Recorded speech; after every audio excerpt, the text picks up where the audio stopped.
কি ভয়াবহ এক একটি ঘটনা, আমাদের সমাজের ভদ্রলোকেরাই এই ঘটনাগুলো ঘটিয়েছে, বললেন প্রধান উপদেষ্টা। আসলেও তো তাই। সমাজের ছোটখাটো জিনিস, 2 কেজি 1 কেজি চাল চুরি করলে তাদেরকে গণধোলাই দেওয়া হয়, ভাত চুরির অপরাধে অনেক জায়গায় প্রাণও কেড়ে নেওয়া হয়। তো আর বড় বড় যারা সমাজের ভদ্র শিল্পপতি, তারা চুরি করলে কি হয় জানেন? তারা চুরি করলে সেটা হয় পাচার।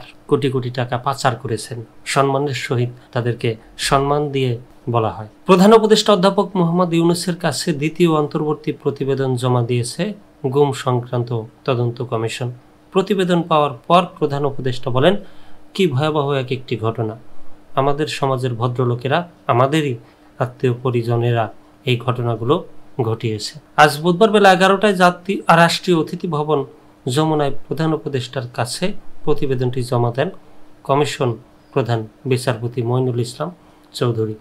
এ সময় কমিশনের সদস্যদের মধ্যে নূর খান, সাজ্জাদ হোসেন ও নাবিলা ইদ্রিস উপস্থিত ছিলেন।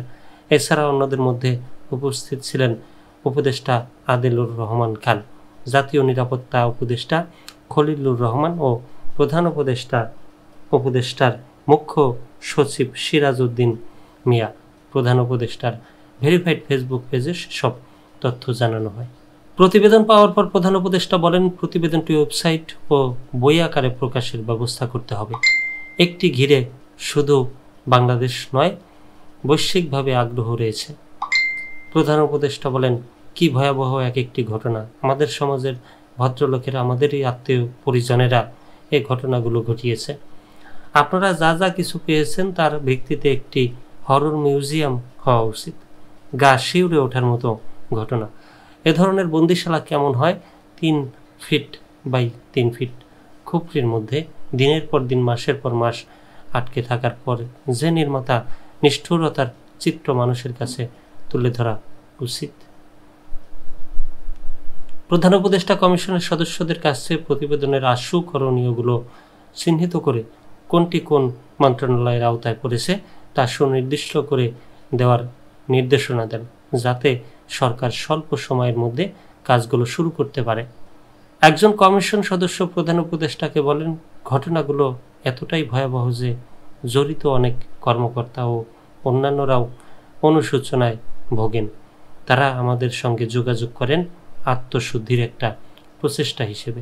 2 জন অফিসার লিখিতভাবে এর থেকে পরিত্রাণ চেয়ে চিঠিও লিখেছিলেন। চিঠিগুলো গণভবনে পাওয়া গেছে। তৎকালীন সেনাপ্রধান জনসমক্ষে এই চিঠির কথা স্বীকারও করেছেন। কমিশন সদস্যরা জানান, কমিশনের কাছে এখন পর্যন্ত 1050টি অভিযোগ এসেছে। এর মধ্যে 1350টি অভিযোগ যাচাই বাছাই শেষ হয়েছে। অভিযোগের সংখ্যা 3500 ছাড়িয়ে যেতে পারে বলে জানান কমিশনের সদস্যরা। গুমের শিকার ব্যক্তিদের মধ্যে এখনও 3 শতাধিক ব্যক্তি নিখোঁজ রয়েছেন বলে জানান তারা।